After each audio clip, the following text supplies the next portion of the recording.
ఉన్న బంగారాన్ని విడిపించి ఆ రోజు ఆన్లైన్ రేటుకే మేము కొంటాం. Sharma gold company. నమస్కారం, వెల్కమ్ టు సుమన్ టీవీ. నేను గీతాంజలి. మార్గశిర మాసం వచ్చేసింది. ప్రత్యేకంగా లక్ష్మీ పూజలు చేస్తూ ఉంటారు.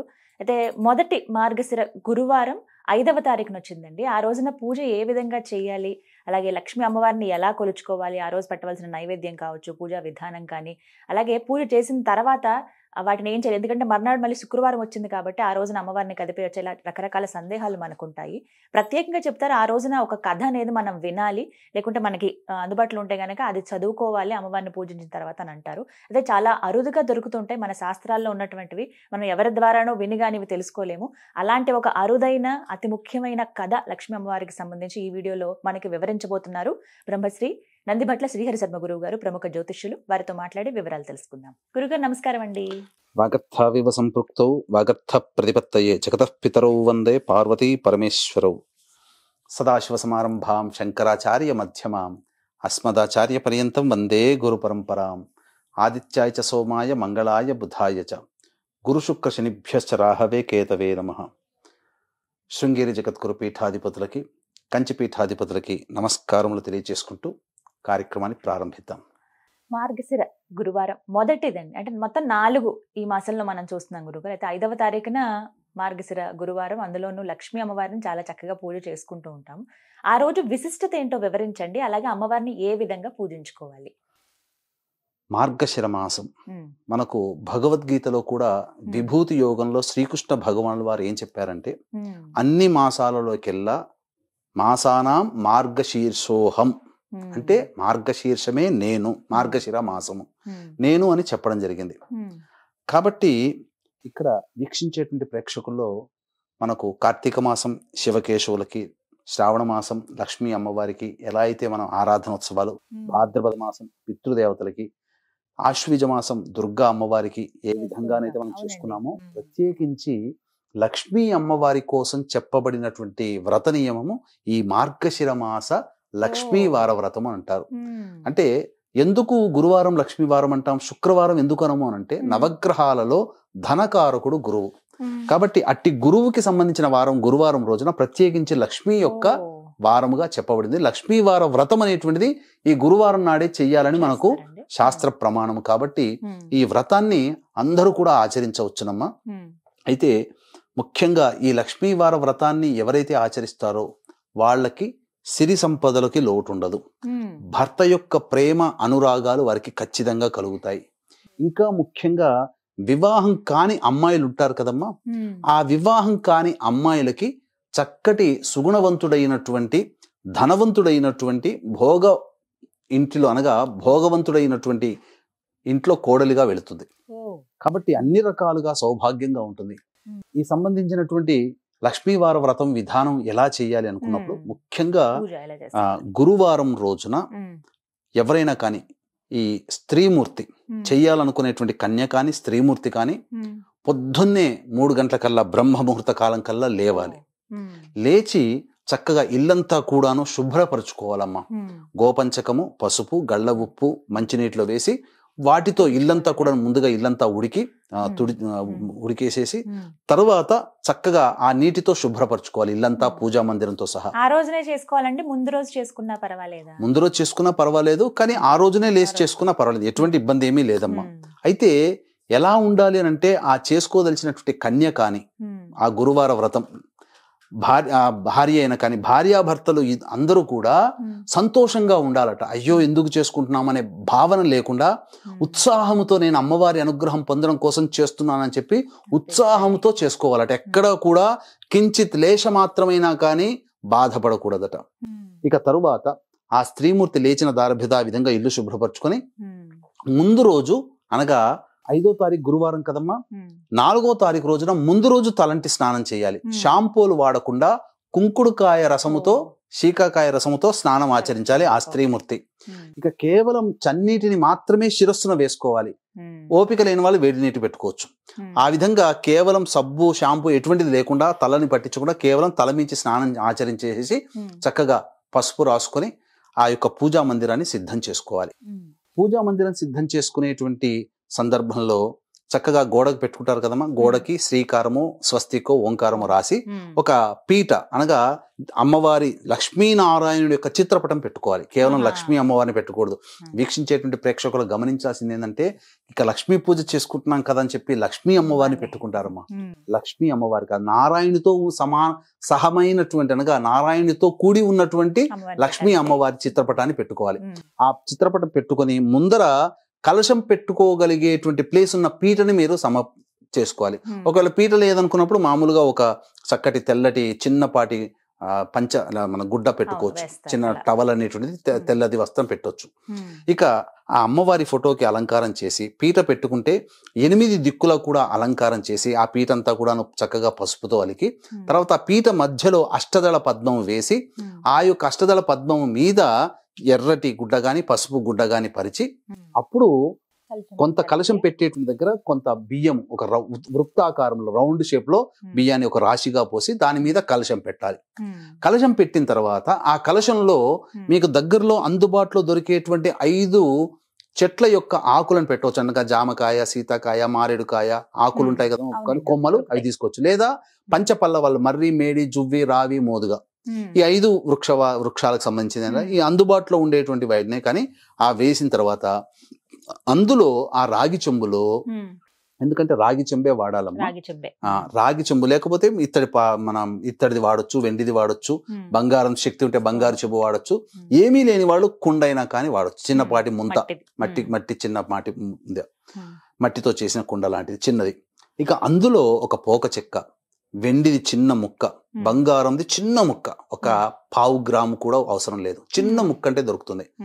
బంగారంది, వెండిది, అలాగే పగడము, ముత్యము, వట్టి వేళ్ళు అని దొరుకుతాయి. వట్టి వేళ్ళు ఒక పోక చెక్క, 1 కానీ 2 కానీ పోక చెక్కలు ఆ కలశంలో వేసి అందులో కొమ్మలు చెప్పబడినటువంటి కొమ్మలు వేసి కలశానికి అలంకరణ చేసి ఆ కలశం మీద ఒక కొబ్బరికాయ పెట్టి ఆ కొబ్బరికాయకి ఎర్రటి వస్త్రము అలంకరణగా పెట్టి ఇక ఆ అమ్మవారి యొక్క పూజ ప్రారంభం చేసుకోవాలి. లక్ష్మీ అమ్మవారి పూజ ప్రారంభం చేసుకునే ముందుగా గణపతి పూజ చేసుకుని గణపతి యొక్క అనుజ్ఞ తీసుకొని చాలా సంతోషముగా నేను ఈ యొక్క వ్రతాన్ని ఆచరిస్తున్నాను మహానుభావ, నాకు అమ్మవారి యొక్క అనుగ్రహాన్ని ప్రసాదించి విఘ్నేశ అని చెప్పి ఆ విఘ్నేశ్వరుని యొక్క అనుజ్ఞ తీసుకొని లక్ష్మీ అమ్మవారిని షోడశోపచార విధానంగా పూజ చేసుకోవచ్చు. ఈ యొక్క శ్రావణ మాసంలో లక్ష్మీ అమ్మవారి వ్రత విధానం ఎలా ఉంటుందో అదే విధానంగా వ్రత విధానం వైభవ లక్ష్మి కానీ శ్రావణ లక్ష్మి కానీ ఈ విధంగా లక్ష్మీ అమ్మవారి వరలక్ష్మి వ్రత విధానంగా పూజ ఉంటుంది కదా, సంకల్పం చెప్పుకొని ఆ విధానంగా చేసుకోవచ్చు. పూజ చేసుకున్న తర్వాత కథకు వచ్చేసరికి కథ వినాలి. ఇక ఈ కథ చెప్పుకొని తర్వాత అక్షితలు, ఈ విధంగా చేసుకుని ఆ కథ కూడా మనం ఆఖరణ చెప్పుకుందాం. వీక్షించేటువంటి సుమన్ టీవీ ప్రేక్షకులకి ఈ యొక్క కథ ఇప్పుడు ఏదైతే చెప్పబోతున్నానో అలభ్యమైనటువంటి కథ, మీరెక్కడా కూడా అతి అరుదుగా అత్యంత పురాతన గ్రంథము నుంచి మీకు సేకరించి ఇస్తున్నటువంటి కథ అండి. కాబట్టి ఈ కథని మీరు వ్రతం చేసుకునేటప్పుడు ఈ యొక్క వీడియోని దృష్టిలో పెట్టుకొని ఆ కథను అక్కడ పెట్టుకొని మనస్సులో వినండి. ఆ వీడియో పెట్టుకొని తప్పకుండా మీకు ఆ మార్గశిర మాసం అమ్మవారు, ఇది సాక్షాత్తు జరిగింది ద్వాపర యుగంలోనే ఈ యొక్క వృత్తాంతం జరిగిందండి. కాబట్టి లక్ష్మీ అమ్మవారే స్వయంగా నిర్వహించినటువంటి వృత్తాంతం ఇదంతా కూడా. ఎవ్వరు కూడా మిస్ కాకండి. మీకు బయట దొరికిన కథలు వేరు, ఇప్పుడు ఈ విధంగా చెప్పుకునేటువంటి నిజంగా జరిగిన కథ వేరు. కాబట్టి అది ఆశాంతం వినే ప్రయత్నం చేయండి. ఇక ఈ యొక్క అమ్మవారి పూజ అంతా చేసుకున్న తర్వాత సాయంకాలానికి మళ్ళీ ఇంట్లో ప్రదోషకాల సమయంలో సింహద్వారానికి ఇరువైపులా దీపారాధన చేయాలి. దీపారాధన సాయంకాలం ప్రదోషకాలం దీపారాధన చేయాలి. ఆ తర్వాత ఉదయం నుంచి సాయంకాలం వరకు కూడా వీలుంటే ఉపవాసం ఉండాలి. ఉండి దీపారాధన చేసి ఇప్పుడు చెప్పబడిన పూజా విధానం అంతా ఉంది కదమ్మా, అదంతా ప్రదోషకాల సమయంలో ఆచరించాలి. ఆచరించి ఈ యొక్క గురువారం రోజున ఎట్టి పరిస్థితుల్లో కూడా నూనెతో వండించినటువంటి పదార్థాలు భుజించకూడదు. అమ్మవారికి ఏదన్నా చేసినా ఆవు నేతిలో చేయాలి, నూనెలో మాత్రం చేయాలి. నూనె అనేటువంటిది ఈ మార్గశిర మాసం గురువారం రోజున తాకకూడదు. అసలు నూనెను తాకినా నూనెను కూడా పక్కకు పెట్టేయాలి. ఇక ఈ విధంగా చేసి ప్రదోషకాల సమయంలో ఈ చెప్పబడినటువంటి పూజా విధానంగా ఈ ఆచరణ చేయాలి.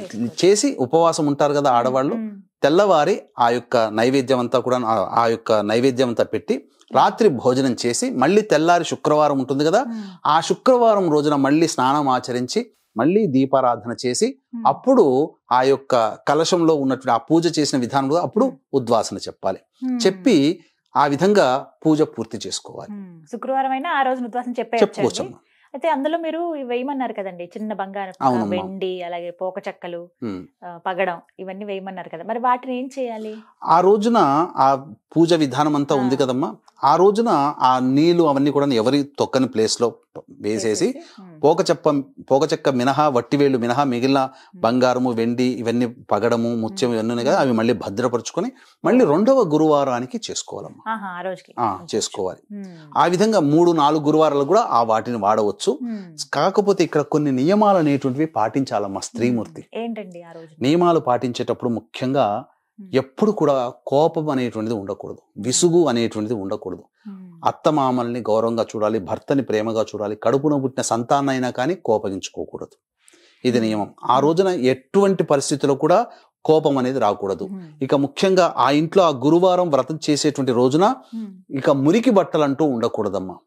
ఆ రోజున ఇక గోళ్ళు, మన జుట్టు గోక్కోవడం కానీ, గోళ్ళు కత్తిరించుకోవడం కానీ లాంటివి చేయకూడదు. ఆ మార్గశిర మాస గురువారం రోజున ఇక దాంపత్యము పనికిరాదు, బ్రహ్మచర్య వ్రతాన్ని ఆచరించాలి. ఇక అన్నిటికంటే ముఖ్యంగా మధ్యాహ్నం పూట నిద్రపోకూడదు, ప్రదోషకాల సమయంలో విసుక్కోకూడదు, ముఖ్యంగా అబద్ధాలు ఆడకూడదు. ఆ గురువారం రోజున చాలా మటుకు మౌనాన్ని ఆశ్రయించాలి. భోజనం చేసేటప్పుడు కూడా ఈ యొక్క గురువారం రోజున తూర్పు వైపున తిరిగి కానీ, ఉత్తరం వైపు తిరిగి కానీ కూర్చొని భోజనం చేయాలి. ఇది విధానంగా చెప్పబడి ఉందమ్మా. అమ్మవారికి పెట్టినటువంటి నైవేద్యాన్ని భుజించవచ్చు. ఉపవాసం ఉంటే ఆ రోజులో ఎట్టి పరిస్థితుల్లో కూడాను నూనెను తాకకూడదు. దీపారాధన నూనెతో చేయొద్దండి, నూనెతో చేయకూడదు, ఆవు నెయ్యితోనే చేయాలి. నూనె అనేటువంటిది ఈ గురువారం రోజున స్పృశించకూడదమ్మా. ఇక ముఖ్యంగా ఆ యొక్క ఈ 4 వారాలు ఈ విధంగా చేసిన తర్వాత 5వ వారం పుష్యమాసంలో వస్తుంది. 5వ వారం కూడా ఈ మార్గశిర మాసం అయిపోయింది కదా అని కాకుండా పుష్యమాసంలో వచ్చే గురువారం రోజున కూడా ఆచరించి, ఆ తదనంతరం ఒకరికి కానీ, ముగ్గురికి కానీ, 5గురికి కానీ, 7గురికి కానీ ముత్తైదులను పిలిపించుకొని లేదా బాలికల్ని పిలిపించుకొని పూజ చేసి లక్ష్మీ స్వరూపముగా భావించి వారికి వాయనం ఇవ్వాలమ్మా. ఇంకా స్త్రీ అలంకరణ వస్తుంటే అద్దము, దువ్వెన, కాటుక, గాజులు, రవిక బట్ట, పూలమాల, పసుపు, కుంకుమ ఇలా అవి ఇవ్వవచ్చుమా. ఈ విధంగా ఏ వ్యక్తి అయితే, ఏ స్త్రీమూర్తి అయితే చేస్తుందో ఆ స్త్రీమూర్తికి తప్పకుండా సిరి సంపదలతో పాటు వైభవపేతమైనటువంటి జీవితం అనేటువంటిది ఉంటుంది. తరతరాలకి కూడా భవిష్యత్తులో వచ్చే జన్మలో కూడా లక్ష్మీ అనుగ్రహ ప్రాప్తి అవుతుంది. ఎందుకంటే ఇప్పుడు మనం చెప్పుకోబోయే కథలో జరిగిన వృత్తాంతం ఇది. లక్ష్మీ అమ్మవారి అనుగ్రహం వచ్చే జన్మలో కూడా కలిగిందనడానికి ఈ కథలో వృత్తాంతం ఉంటుందమ్మా. కాబట్టి జాగ్రత్తగా వినండి ఈ కథంతా కూడా. ఇక వీక్షించేటువంటి ప్రేక్షకులకి గమనిక, ఈ యొక్క సంబంధించినటువంటి కాశీ క్షేత్రంలో డిసెంబర్ 15వ తారీఖు రోజున దత్త జయంతి సందర్భంగా జాతకరీత్యా కలుగు విద్య, వివాహ, ఉద్యోగ, దాంపత్య, సంతాన, అనారోగ్య సమస్యల నివారణకి మరియు గోచారీత్యా కలుగు వృషభ, మిథున, కర్కాటక, సింహతులు, వృశ్చిక, మకర, కుంభమీన రాశిలో జన్మించిన వారికి శనిదోష పరిహారార్థమై సర్వదోష గోచారీత్యా కలుగు వృషభ, మిథున, కర్కాటక, సింహతులు, వృశ్చిక, మకర, కుంభమీన రాశిలో జన్మించిన వారికి శనిదోష పరిహారార్థమై సర్వదోష నివారణ పూజలు, హోమాలన్నిటి పర్ హెడ్ 1500 రూపాయలకి చేయించడం జరుగుతుంది. యముని ప్రీతి కోసం యమహోమం కూడా జరిపించడం జరుగుతుంది. అవకాశం ఉన్న వాళ్ళు కార్యక్రమ తదనంతరం కాంటాక్ట్ చేసి మీ గోత్రనామాలు నమోదు చేసుకోవచ్చు. ఇక కథలో గనక వెళ్ళినట్లయితేనమ్మా, చక్కగా పూర్వం ద్వాపర యుగంలో జరిగిందని చెప్పాను కదమ్మా. ద్వాపర యుగంలో సౌరాష్ట్ర దేశాన్ని పరిపాలించే భద్రశ్రవ అనే మహారాజు, గొప్ప నీతివంతమైన మహారాజు. ఆయనకి సురత్ చంద్రిక అనేటువంటి భార్యామణి ఉంది. మహా ఇల్లాలు, పతివ్రత. ఆమెకి 7గురు కొడుకులు, ఒక అమ్మాయి, శ్యామ బాల ఆమె పేరు. చక్కగా ఈ యొక్క రాజ్యాన్ని పరిపాలిస్తున్న సందర్భంలో ఒకానొక సమయంలో వైకుంఠంలో ఉన్నటువంటి విష్ణు భగవాన్ దగ్గర పాదాలను ఒత్తుతూ ఉన్నటువంటి అమ్మవారు కోరిక కలిగింది. ఈ యొక్క రాష్ట్రంలో, ఈ యొక్క ప్రపంచంలో ఎవరు ఈ మార్గశిర మాసంలో ఆచరిస్తున్నారు, మీకు మార్గశిర మాసం అంటే ఇష్టం కదా, కాబట్టి నన్ను ఎవరు అర్చిస్తున్నారో ఒకసారి అంతా కూడా నేను పరికించి వస్తానని చెప్పి భర్త దగ్గర అనుమతి తీసుకొని ఆ మహాలక్ష్మి భూలోకానికి వచ్చింది. అనేక దేశాలు తిరుగుతూ ఈ సౌరాష్ట్ర దేశం కూడా వచ్చింది. ఎందుకంటే ఈ లక్ష్మీ అమ్మవారి పూజకి ఈ భద్రశ్రవ అనేటువంటి ఒక మహారాజు మరియు సురచంద్రికకు సంబంధించినటువంటి పూర్వజన్మతో సంబంధం ఉన్నది లక్ష్మీ అమ్మవారి యొక్క వృత్తాంతం. కాబట్టి ఆ యొక్క రాజు కోట దగ్గరికి రాగానే దాసదాసీలందరూ అడ్డుకున్నారు, ఎవరమ్మా నువ్వు అని చెప్పి. వృద్ధ స్త్రీ బ్రాహ్మణ వేషంలో వచ్చింది అమ్మవారు. అంటే నేను సంబంధించినటువంటి పూర్వంలో వీరు ఒక వ్రతం చేశారు, కాబట్టి ఆ వ్రతం అనేది మళ్ళీ ఈ జన్మలో చెయ్యలేదు, ఈ వ్రతాన్ని ఆచరింప చెయ్యాలి అని చెప్పి తెలపడం కోసం వచ్చానమ్మా అని చెప్పగా ఆ పరిచారిక ఏం చేసిందంటే సురచంద్రికకి అందించింది, రాణికి. చెప్పగానే ఆమె దగ్గర తీసుకుని వెళ్ళగానే, పూర్వజన్మలో నీవు ఒక వైశ్యురాలివమ్మా, ఒక వైశ్యుడికి భర్తగా ఉన్నావు, కడు దారిద్ర్యముతో బాధపడుతూ ఉన్నప్పుడు అప్పుడు ఈ వ్రతాన్ని ఆచరించమని చెప్పిన తర్వాత ఈ వ్రతాన్ని ఆచరించగానే గొప్పగా వైభవపేతమైన జీవితాన్ని గడిపావు. ఈ వ్రత మహత్యం వల్ల మళ్ళీ ఈ జన్మల్లో మీరిద్దరూ మళ్ళీ భార్యాభర్తలుగా లభించారు, కాబట్టి ఈ యొక్క వ్రతాన్ని ఆచరించమ్మా అని చెప్పగా నువ్వెవరో మోసగత్తెలాగా ఉన్నావు అని చెప్పి అనుమానపడి కోపగించుకొని ఆమె చేతిలో ఉన్న కర్రని విదిల్చి పంపించి వేసింది, అవమానించి పంపించి వేసింది. అన్న తర్వాత నువ్వు నన్ను పొమ్మంటావా, ఇక నేను నీ దగ్గర ఉండనులే అమ్మా అని చెప్పి వెళ్ళిపోతుంది. వెళ్ళిపోతున్నప్పుడు ఆ ద్వారం దగ్గర ఆ కూతురు శ్యామబాల పట్టుకొని అడుగుతుంది, ఏంటమ్మా ఏం జరిగింది, ఇంతగా బాధపడుతూ వస్తున్నావు అంటే, ఫలానా ఇట్లా మీ అమ్మగారు ఇట్లా చేసిందమ్మా, వ్రతం ఆచరించమని చెప్పాను, అయినా ఆచరించలేక నన్ను అనుమానించి నన్ను అవమానించి పంపించిందంటే దానికి ఏమి బాధపడకమ్మా అని చెప్పి, ఎలా ఆచరించాలి నాకు చెప్పమ్మా నేను చేస్తాను అని చెప్పి ఆ యొక్క వృద్ధ స్త్రీ ఆ అమ్మాయికి వ్రత విధానం అంతా చెప్పి అమ్మాయి చేత ఆచరింపచేసింది. అయితే ఇక్కడ జరిగినటువంటి కథలో ఉన్నటువంటి ట్విస్ట్ ఏంటంటేనమ్మా, ఎప్పుడైతే లక్ష్మీదేవిని అవమానించి పంపిందో ఆమెకి క్రమంగా వైభవపేతన రాజ్యం అంతా కూడాను వైభవం అంతా పోయింది. ఈ శ్యామబాల కూతురు ఉంది కదా, ఆచరించినటువంటి విధానం చేత పక్కన పొరుగు రాజ్యంలో ఉన్నటువంటి, చెప్పాను కదా ఈ వ్రతం ఆచరిస్తే వైభవపేతమైనటువంటి భర్త లభిస్తాడు అని, పక్క రాజ్యంలో గొప్ప సంపన్న కుటుంబంలో ఉన్నటువంటి రాజు యొక్క కొడుకు మూలాధర్, ఆ మూలాధర్కి ఇచ్చి వివాహం చేయడం జరిగింది. ఆమె కన్య వెళ్ళిపోయింది. ఇక్కడ వీళ్ళకి క్రమంగా పూర్తిగా రాజ్యం అంతా నశించిపోయి బీదరికానికి చేరుకున్నారు. కానీ అక్కడ మాత్రం ఈ వృద్ధ స్త్రీ బ్రాహ్మణ చేసినటువంటి ఉపదేశ ప్రకారము మార్గశిర మాసంలో లక్ష్మీ వ్రతాన్ని ఆచరిస్తున్న కారణం చేత దినదిన ప్రవర్ధమానమవుతూ చక్కగా వైభవపేతమైన జీవితాన్ని సిరి సంపదలతో గడుపుతుంది అమ్మాయి. తర్వాత ఒక రోజున ఈ దారిద్ర్యాన్ని అనుభవిస్తున్నటువంటి ఈ భార్యాభర్తలు ఎందువల్ల కలిగింది అని చెప్పి బాధపడుతూ, అయినా మన అల్లుడు చాలా గొప్ప ధనికుడు అయ్యాడు, రాజు అయ్యాడు కదా, మరి మన అమ్మాయి కోడలు అయ్యింది కదా, ఒకసారి వెళ్ళి వాళ్ళ దగ్గర ఉన్నటువంటి వెళ్ళి బంగారాన్ని తీసుకుని వద్దాం, ఏదైనా కొంత ధనం సహాయం చేయమని అన్నప్పుడు చక్కగా ఆ రాజ్యం వెళ్తారు. వెళ్ళిన తర్వాత ఆ రాజ్యంలో ఒక కొలను దగ్గర స్పృహ తప్పి పడిపోతారు. ఆ పరిచారికలు చూసి నీళ్లు చల్లి లేపిన తర్వాత, ఎవరండి మీరు, చూస్తేనేమో రాజులాగా ఉన్నారు కానీ భిక్షగాడిలాగా మీ యొక్క వస్త్రధారణ ఉంది అని అంటే, నేను పలానా అమ్మాయి తండ్రిని అని చెప్పగానే, అయ్యో మా రాణిగారి తండ్రి మీరు అని చెప్పి పరుగున వెళ్ళి ఆ యొక్క శ్యామబాలకి చెప్పడం జరిగింది. చెప్పిన తర్వాత నా తండ్రి ఇంతటి దీనస్థితిలో ఉన్నాడా అని చెప్పి బాధపడుతూ వస్త్రములు, చక్కగా నగలు అన్ని కూడాను రథం ఇచ్చి పంపించింది. ఇంటికి తీసుకురాగానే చక్కగా ఆదరించి కడుపు నిండా భోజనం పెట్టి ఒక బిందె నిండా బంగారము ఇచ్చి తల్లికిమ్మని చెప్పి పంపించింది. వెళ్ళిన తర్వాత అక్కడ గనక చూసుకుంటే ఆ ఇంట్లోపలికి వెళ్ళి ఆ బిందె తీయగానే ఈ యొక్క అమ్మవారిని అవమానించిన కారణం చేత బంగారం కాస్త బొగ్గుగా మారిపోయింది. అయ్యో ఈ విధంగా జరిగింది అని చెప్పేసేసని బాధపడుతున్నారు. అయితే అక్కడ అమ్మాయి వ్రతం చేసుకుంటూ ఉండగా మా అమ్మగారు ఎలా ఉన్నారో ఏంటో అని చెప్పి ఒకసారి చూడడానికని ఆ అమ్మాయి రావడం, వీళ్ళ దీనస్థితిని చూసి తోలుకొని వెళ్ళిపోయింది వాళ్ళ రాజ్యానికి. అమ్మాయిని తల్లిదండ్రులను తీసుకుని వెళ్ళిపోయింది. ఆ వెళ్ళిపోయిన రోజు 3వ గురువారం అయింది, మార్గశిర మాసం. కాబట్టి ఆ తల్లిని కూర్చోబెట్టి, అమ్మా నీవు ఆ రోజున అమ్మవారు వచ్చి స్వయంగా వచ్చి చెప్పినా నువ్వు వినకుండా వచ్చి ఈ విధంగా చేశావు, కాబట్టి నీవు తప్పకుండా ఈ వ్రతాన్ని ఆచరించమ్మా అని చెప్పి దగ్గర కూర్చోబెట్టుకొని ఈ తల్లితోని ఈ వ్రతాన్ని ఆచరింపచేసింది. ఈ వ్రతాన్ని ఆచరింపచేసినటువంటి కారణం చేత, నైవేద్యం తీసుకున్నటువంటి కారణం చేత ఆ యొక్క వైభవపేతమైన కోల్పోయిన రాజ్యం అంతా కూడాను ఆవిడకి, ఆ తల్లిదండ్రులకి ఇద్దరికి తిరిగి వచ్చింది. అంత సంతుష్టులై ఉన్నారు, చాలా ఆనందంగా చక్కగా ఉన్నారు. తర్వాత తన యొక్క తల్లిగారింటికి వెళ్ళి మళ్ళీ 4వ వ్రతాన్ని అక్కడ ఆచరించింది కూతురు. 3వ గురువారం ఏమో తల్లిని తీసుకుని ఆచరించింది. 4వ వ్రతం అక్కడ చేసి 5వ వ్రతం మళ్ళీ ఇంట్లో ఉద్యాపన చేసుకోవాలి కదా. వెళుతూ ఆ ఇంటిలోని కొద్దిగా గళ్ళ ఉప్పుని తీసుకొని వచ్చింది. అంటే లక్ష్మీప్రదం. గళ్ళ ఉప్పు అంటే లక్ష్మీప్రదం కదమ్మా.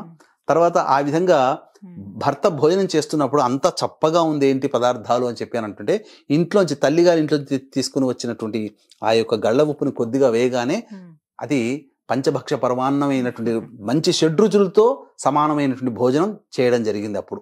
ఆ విధంగా ఏంటనంటే లక్ష్మీ అమ్మవారు అంటే ఇక్కడ ఉప్పు అనేది ఎందుకు చెప్పబడిందనంటే, అన్నీ వేసి చూడు నన్ను వేయకుండా వేసి చూడు అని చెప్పి చెప్తుంది ఉప్పు. అంటే ఎంత గొప్పగా వండినా ఉప్పు లేకపోతే ఆ పదార్థానికి రుచి రాదు. కాబట్టి ఉప్పు అంటే లక్ష్మీ స్వరూపం. ఈ వ్రత కథ ద్వారా తెలుసుకోదలసినటువంటి ఏంటంటే, లక్ష్మీ వారి వ్రతాన్ని చక్కగా ఆచరించినటువంటి వాళ్ళకి సిరి సంపదలు, చక్కగా వైభవపేతమైన ఆనందకరమైన జీవితం పొందుతారు. ఉప్పు అనేటువంటిది ఎందుకు ఇక్కడ చెప్పబడి ఉందనంటే, అన్ని రుచులలోకెల్లా అనగా ఉప్పే ప్రధానం. కాబట్టి లక్ష్మీ ప్రధానం అనేటువంటి ఒక సంజ్ఞ ఇక్కడ మనం తెలుసుకోవాలి. కాబట్టి ఈ విధంగా వ్రతకథని ఎవరైతే తలుచుకొని ఆ విధంగా చేసిన దార్భ్యత ఇటు అమ్మాయి వైభవపేతన జీవితాన్ని పొందింది, అటు కోల్పోయినటువంటి రాజ్యాన్ని ధనాన్ని కూడాను ఈ యొక్క తల్లిదండ్రులు పొందారు. కాబట్టి ఈ వ్రత విధానాన్ని చక్కగా ఆచరించుకుంటూ ఈ విధంగా చక్కగా నియమాల్ని పాటించండి. చింపిరి జుట్టుతో ఉండకూడదమ్మా. అలాగే పూజ చేసుకునేటప్పుడు స్త్రీమూర్తి ఆఖరణ చాలా మంది జడలు విరబూసుకొని చేస్తారు. కానీ లక్ష్మీ అమ్మవారికి మహా కోపం వస్తుందట. ఆ సమయంలో ఒక ముడిన్నా వేసుకోవాలట, ఆఖరణ కొంగుముడిలాగా వేసుకొని చక్కగా చేసుకొని పూజ చేసుకొని ఉన్నటువంటి స్త్రీమూర్తి లక్ష్మీ అనుగ్రహ ప్రాప్తురాలు అవుతుందని చెప్పడంలో ఏమాత్రం సందేహం లేదు. సందేహం గురుగారు, మీరు నాకు చెప్పేటప్పుడు కన్యలు గాని స్త్రీమూర్తులు ఎవరైనా అన్నారు. వితంతువులు ఈ మార్గశిర గురువారం లక్ష్మీ అమ్మవారిని పూజించుకోవచ్చా, లేకపోతే ప్రత్యేకమైన విధానం ఏమన్నా ఉందా? ఇక్కడ ప్రధానంగా వితంతుల విషయానికి వచ్చేటప్పుడు తులసి చెట్టు దగ్గర కలశం లేకుండా తులసి చెట్టు దగ్గర ఈ యొక్క వ్రతాన్ని కూడాను ఆచరించవచ్చునమ్మా. ఎందుకంటే భవిష్యత్తులో దీర్ఘ సౌమంగళిత కలిగినటువంటి జీవితాన్ని పొందాలి. ఎందుకంటే మనకు కర్మవశాత్తు అవి కొన్ని తగులుతాయమ్మా, జీవితంలో కొన్ని వస్తాయి. అంత మాత్రం చేత చేసుకోకూడదని ఎక్కడ నియమం లేదు. కాకపోతే విధానంలో కలశం అనేటువంటిది పెట్టుకోకుండా తులసి చెట్టు దగ్గర ఈ యొక్క షోడశోపచార విధానంగా చేసుకోవచ్చు, కలశం లేకుండా చేసుకోవచ్చు. ఈ కథ ఏదైతే ఉందో అది వినొచ్చు, ఇదన్నీ వినొచ్చునమ్మా, కథ వినొచ్చు. మిగతా అంతా యథావిధిగా చేసుకోవచ్చు ఆ రోజున.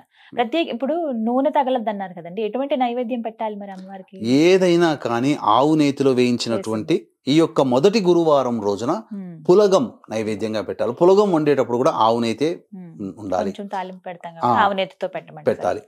అది తప్పకుండా ఆ యొక్క దీపారాధనలో కూడా ఈ ఆవు నెయ్యినే వాడాలి తప్ప శుద్ధమైన ఆవు నెయ్యి దొరికితే వాడితే అదే మంచిది.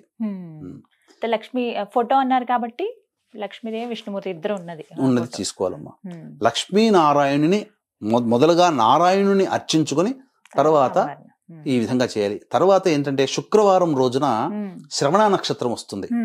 ఈ శ్రవణ నక్షత్రం విష్ణుమూర్తికి సంబంధించినటువంటి నక్షత్రం కాబట్టి ఈ విష్ణుమూర్తికి సంబంధించినటువంటి నక్షత్రం కావున ఆ రోజున నారాయణుని కూడా అర్చించే విష్ణు సహస్రనామ పారాయణం తెల్లవారి శుక్రవారం రోజున చేసిన చాలా విశేషం ఉంది. మళ్ళీ మార్గశిర మాసంలో శ్రవణ నక్షత్రం లేదు కాబట్టి ఆ రోజు కూడా చేసుకోవచ్చు. గురువు గారు 5 వారాలు అన్నారు మీరు, అప్పుడు ఉద్యాపన చేసేసుకోవచ్చని. కానీ ఆటంకం వస్తే మధ్యలో మహిళలకి అప్పుడు పరిస్థితి ఏంటండి? ఎలా స్త్రీలకి ఋతుపరంగా ఏమన్నా ఆటంకాలు వచ్చినప్పుడు దాన్ని ఆపకూడదమ్మా. కన్న కూతురుతోనైనా అత్తగారితోనైనా తల్లిగారితోనైనా కానీ ఈ యొక్క వ్రతాన్ని ఆచరింప చేయాలి. అవి కూడా కుదరని పక్షంలో అవి కూడా కుదరని పక్షం అంటూ ఉండదు. ఎవరైనా ఉంటారు కదమ్మా, సొంత చెల్లెలైనా ఎవరైనా కానీ చేయవచ్చు, భర్తతోనైనా కానీ చేయించవచ్చు. ఈ వ్రతం మాత్రం ఆపకూడదు. 5 వారాలకు మాత్రం ఉద్యాపన చేయాలి. ఇలాగే ఏ వారానికి ఆ వారం చేసుకోవాలి, సెపరేట్ గా ఉంటుంది కదండి. చక్కగా వివరించారు గురుగారు, ధన్యవాదాలండి. సర్వం శ్రీ ఉమామహేశ్వర పరబ్రహ్మార్పణమస్తు.